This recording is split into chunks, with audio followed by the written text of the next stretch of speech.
welcome to a special issue of Cross Border Talks, in which I am going to discuss with my colleague and co founder of Cross Border Talks, Vladimir Mitev, the issue of Bulgaria and Romania's entrance to partial Schengen zone, the Air Schengen, as it is portrayed on the media, as well as the project of a mini-Schengen or the abolition of border controls between Bulgaria, Romania, and Greece. Just a few days ago, both Bulgaria and Romania were admitted to Schengen zone in only this limited mode, namely people going to Schengen countries from Bulgaria and Romania by air are no longer controlled, and the same happens in the opposite side. However, no changes on the ground, so there are still controls on the land borders. The issue of Bulgaria and Romania not being admitted to full Schengen raised quite a lot of controversies a few months ago when Austria gave the lists of conditions upon which Bulgaria and Romania could advance on their way to full Schengen. We published quite a lot on that issue on Cross Border Talks, and Vladimir, who is standing for international cooperation and making people closer to each other, has also published a lot on his personal blog, which is called Bridge of Friendship. Well, we are going to discuss today what changes after the entrance to Air Schengen and what is the future of the project of the mini Schengen, so the opening of the borders between the three countries in the Balkans. Vladimir, good evening. Hi. Okay, so my first question is what was the reaction of you personally, or what was the reaction of other Bulgarians and of Bulgarian politicians after the first airplanes landed in Bulgaria and the passengers were able to get out without being controlled? And I could perhaps extend this question also to Romania, another country you are very close to. So, what was the reactions in Romania as well? I can say that people who travel by airplane certainly feel a little bit of a jubilation, and I'm aware of some friends of mine who will fly even in the month of April, and they have some excitement about testing, so practicing really traveling without border control in the Schengen area. I think Bulgarian specifically. Um, not very much feeling with the hand with the head. I think they feel with the body, so they have to practice this passing through the border without being checked, and there is this feeling that the more they do it, I think the feeling will be much better. On the other hand, both Bulgarians and Romanians are aware that um, the trade, so the goods which flow through the borders go mainly through the land borders. In the case of Bulgaria, this is 97% of all the trade is realized through land borders. So really, air Schengen or sea Schengen, let's say, doesn't change very much the picture. Maybe urban elites, people who go to Brussels or to other places regularly in Europe, maybe they will certainly feel that they are accepted as equal to other Schengen members. But for the bulk of Bulgarian business, it remains the same. Perhaps in the case of Romania, I don't know the exact data. I guess the sea trade in Romania should be a little bit larger because Constanța is a big airport. But I'm aware that also in Romania there is a lot of dissatisfaction in the sense that Romanians, specifically some Romanian elites, I can quote, for example, Răzvan Niculescu, former Minister of Energy, who is associated also with the European Council on Foreign Relations, and other people like people from the business of transport, road hauliers or transport companies who transport goods with trucks. They somehow have a lot of things to resolve still. Basically, there is this feeling that Romanians and Bulgarians were owed to enter in Schengen in the moment when they sign up with the European Union and when they cover the technical conditions. That was 2018, and after that it was just for political reasons that they have not been admitted. And this attitude, which left them for some 13 years out of the Schengen area completely, is seen by some people as a sign that they are not sufficiently European, and that is also used by sovereignist forces in the two countries who attack the pro-European forces. So the pro-European forces, those who play the role of pro-European forces, tend to see the full cup of water. They see that Bulgaria and Romania are moving in the Schengen area and can issue Schengen visas. So they're getting closer to other European countries. But on the other hand, there is also a way to look at what is going on, to see at the empty part of the cup or glass of water, and this is used by sovereignists. As you pointed out, the Air Schengen does not resolve many issues. Of course, people traveling will be very happy that they don't need to stand in queues anymore, and I think it refers not only to urban elites but also to ordinary Romanians going to work from Timișoara, Cluj, or Oradea airports. But nevertheless, as you pointed out, most of the goods are transported on the ground and the trucks will be still queuing on border crossings. I don't even mention the third aspect, so the question of Greece, the southern neighbor of Bulgaria, who is still excluded from most Schengen partners by land, namely because of the fact that Bulgaria is not in the land Schengen. Some time ago, we reported on cross border talks on an initiative, a mutual initiative involving politicians from all the three countries, so Bulgaria, Romania, and Greece, working on the mini Schengen zone, the mutual border opening. I'd like to ask you what has happened since then? Has the declaration been only an example of nice visions and wishful thinking, or has something more happened on the issue? On one hand, there hasn't been any movement because state allies at high level, like Prime Minister of Romanian European Commissioner, Prime Minister of Bulgaria, Romanian European Commissioner as well, rejected this idea and criticized it. Um, so apparently, state allies in both countries are not accustomed to think about the two countries or the three countries together with Greece as a bloc yet. They think nationally centric. But I also noticed something positive in the sense that the fact that this idea has been refuted at an ever higher level. So there was always a higher level of um, politician or person who has to reject this idea. That means, in my view, that this idea gets some kind of support in some circles in the region. So if it wasn't receiving such support, maybe not so visible, but still some support, it wouldn't be necessary for a prime minister or for a Romanian European commissioner to criticize the idea. They would just ignore it. The fact that they have to speak up means that they have to maybe also uh, defend something, or how can I say, to counter something which maybe is on the rise. This is my hypothesis, of course. Um, I would say that on one hand, juridically or politically, maybe there is not a lot of movement as far as I see. We saw that the Bulgarian Prime Minister said in the beginning of February that this idea would be illegal to be applied. I don't know what he based his interpretation about legality on, because, for example, the European Commission has refrained from taking a clear stance pro and anti, including on legal grounds about this idea.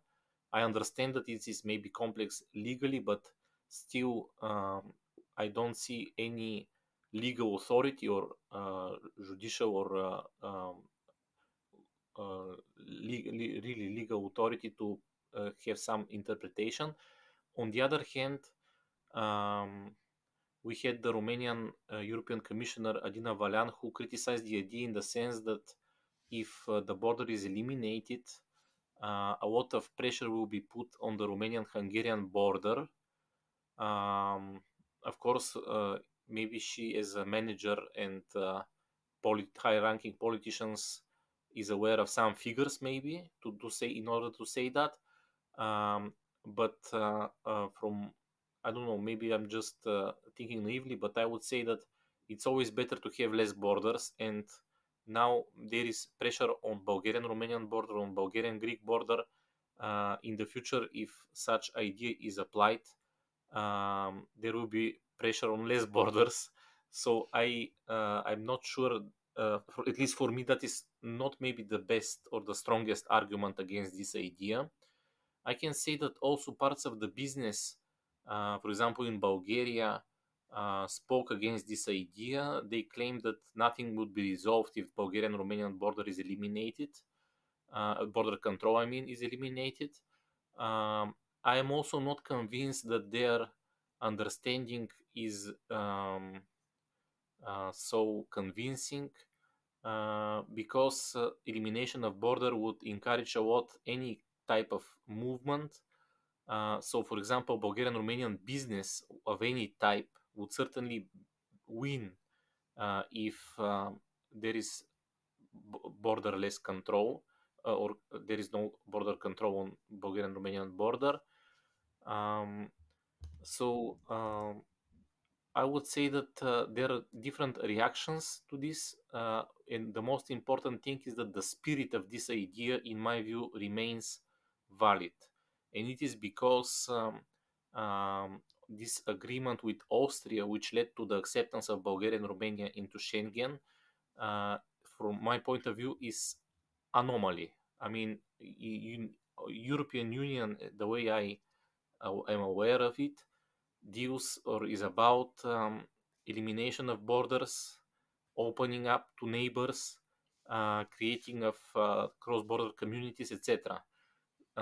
And the idea, the one of the elements of the agreement with Austria is that the control on Bulgarian-Romanian border will be strengthened. So in this moment, there is this really maybe legal obstacle, which is the understanding and the agreement that there will be stronger control on Bulgarian and Romanian border. But in my view, this can't last forever, or can't last for a long time. It is not the standard European practice, and I think that is why this idea for elimination of border control remains still alive. And I think as a spirit, it somehow haunts. There are different Greek tourist businesses. There are different people from NGO sector in Bulgaria and Romania. There are university professors, foreign policy experts, etc. People who find sense in this idea, and I think its spirit now moves the things forward. Yeah, let us have a closer look on people advocating the idea of the mini Schengen or the abolition of border controls. You mentioned specifically that in the business sector, there are those who are for it and those who are against it. Could you be a little bit more specific and tell us which sectors of Bulgarian business do not support the idea and who is for it? Because it would seem logical that opening the borders enhances more contact, more exchange, and it should be good for business too. So, why should somebody stand against this idea? First of all, let me say that transport companies and the Union of Transport Companies, transport road hauliers, as they say in Bulgaria, has been supportive of the idea of a mini Schengen since the decision in December 2022 for Bulgaria and Romania to not be accepted into Schengen. And originally, there was also such support from the Romanian National Union of Road Hauliers. However, it reconsidered its position because its members had some problems on Bulgarian-Romanian border, and um, I would say as a sign of protest, this union withdrew from the idea for a mini Schengen. But on the other hand, as I told you, really that there are some organizations who are not supportive of the mini Schengen or elimination of border controls. One example for that is the Bulgarian Romanian Chamber of Commerce, which is based in Ruse.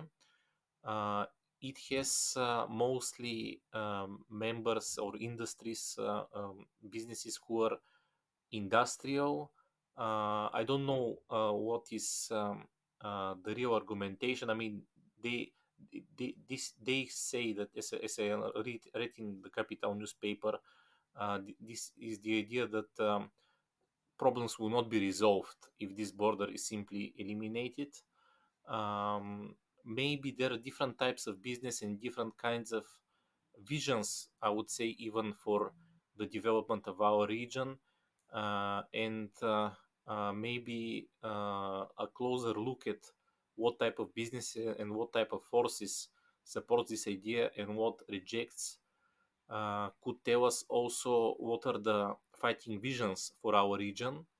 I can also say that not only the business but also the NGO sector, in some way, or some people from the NGO sector, both in Bulgaria and Romania, seem to be very supportive of this idea. In fact, it started, it was first proposed by a political scientist who was associated with the UNDP in Romania on his blog.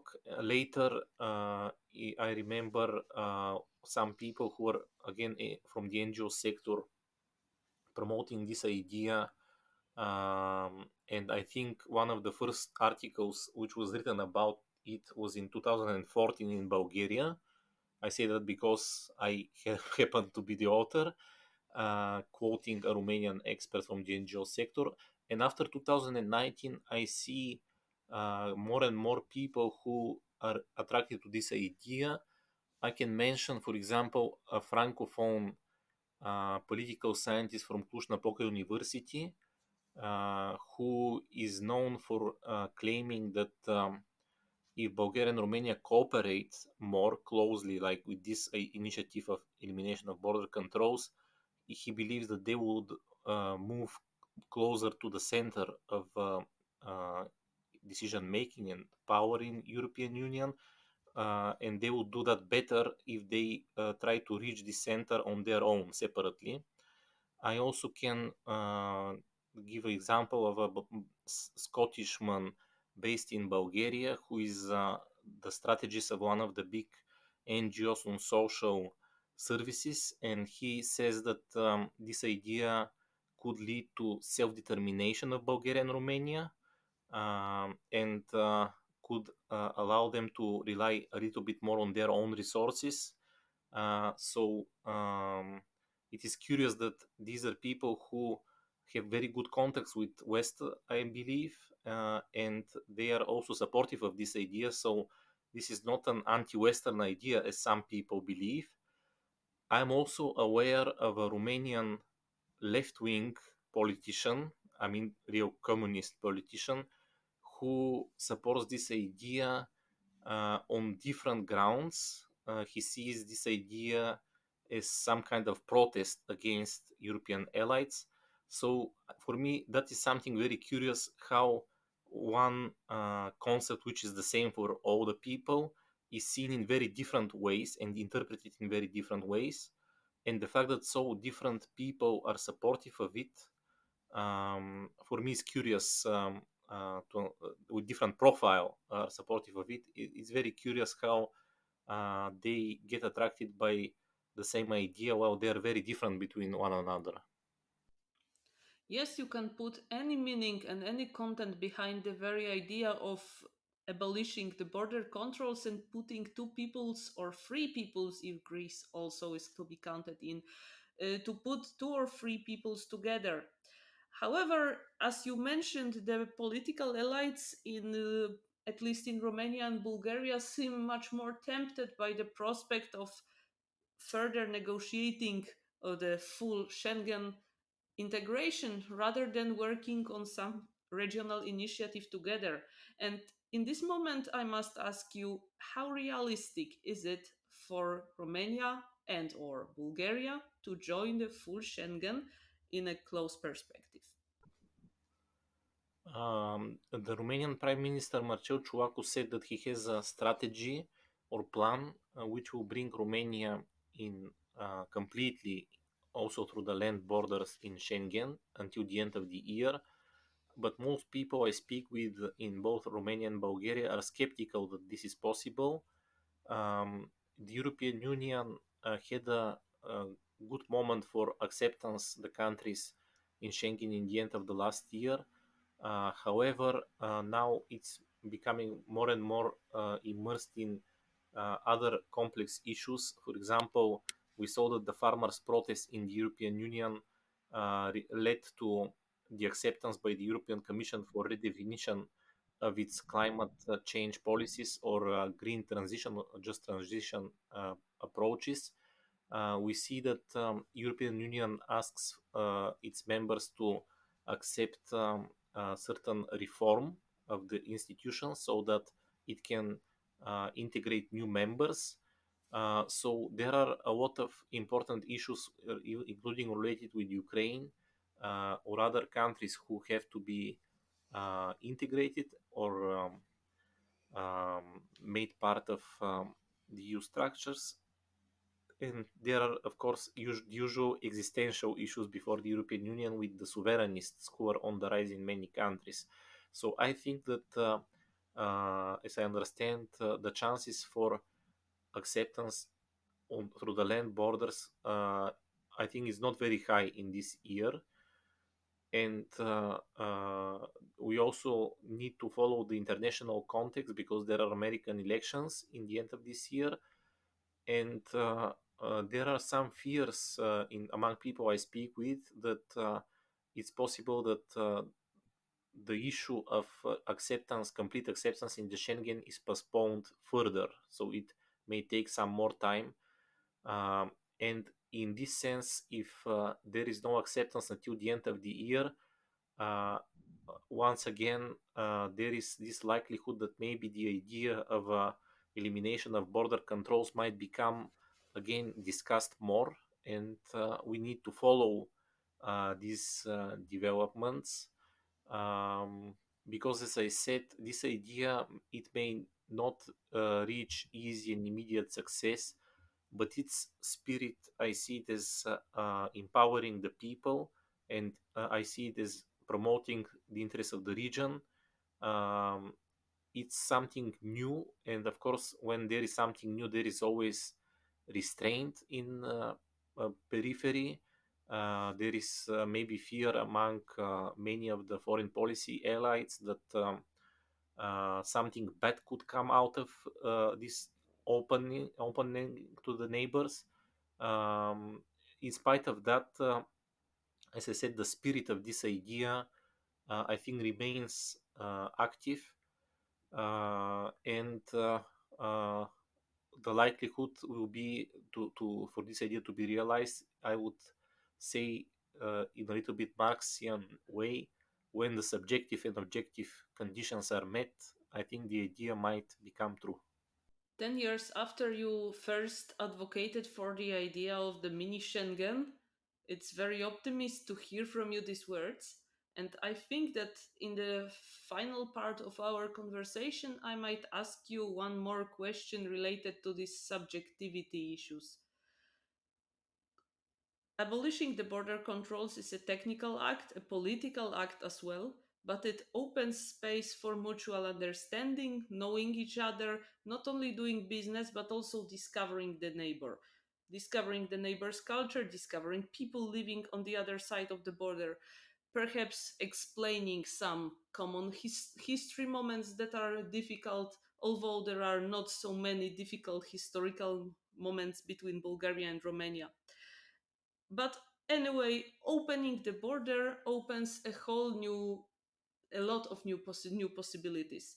And I wanted to ask you this final question: are Romanians and Bulgarians curious of each other? If there is this movement, if there is the movement towards free movement among the business who wants to make money, Is this also this tendency between people who just want to abolish border because they want to talk to people on the other side of the river?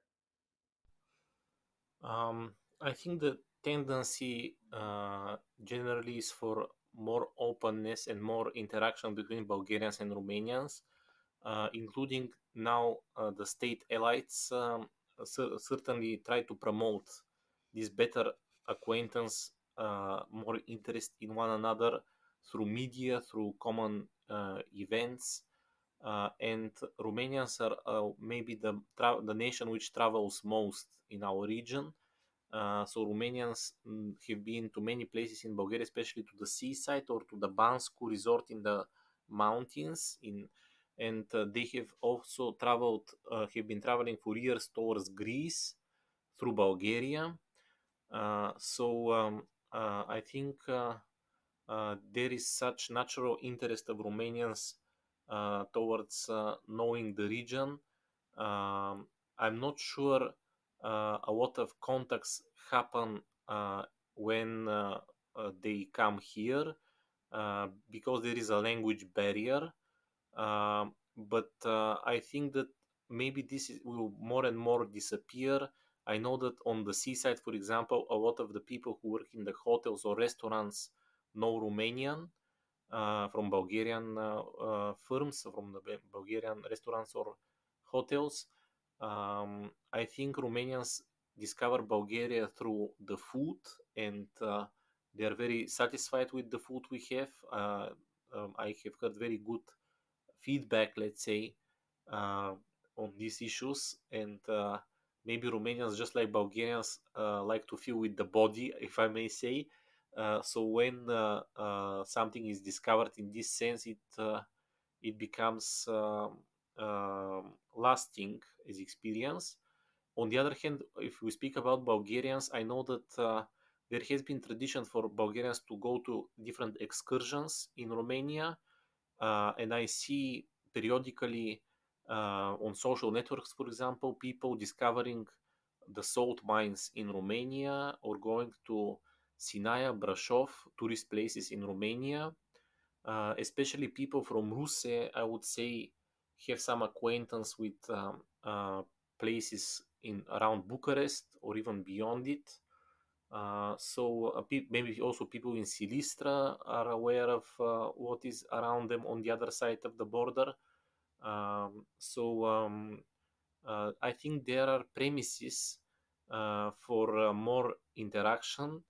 What needs to happen is for obstacles to be taken down, to be eliminated, for so that people just have experience with one another. I think really the practice of these connections will teach us how to do them in a better way and more effective way, and have greater discoveries or takeaways from them. Um, and um,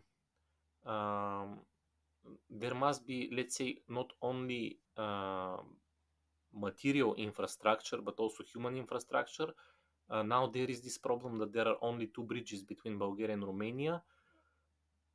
There are discussions and a feasibility study has been made about a third bridge, which will be again at Ruse Giurgiu. Um, in spite of that, the work on these infrastructure connections is going slow, advancing slow. And I say that there must be also connection on people level, let's say some organizations or some interpersonal uh, connections. There must be people who act like bridge of friendship between the nations, who have the trust of both sides. And the more such people or organizations appear in this space, I think the more energy will be transmitted between nations in our region. Vladimir, you are definitely one of the people who are transmitting energy between the boards, between borders. You are so. In fact, we were discussing an issue which is particularly dear to you, and thank you very much for being here today with me to comment on the Schengen and mini-Schengen issues. and sending the best wishes to Romanians and Bulgarians from Poland. I finish this conversation. Thank you very much for being with us. And don't forget to subscribe to Cross Border Talks, not to miss any of our new content that we post on YouTube, SoundCloud, Spotify, and all other social media you certainly know. Thank you very much and have a nice day.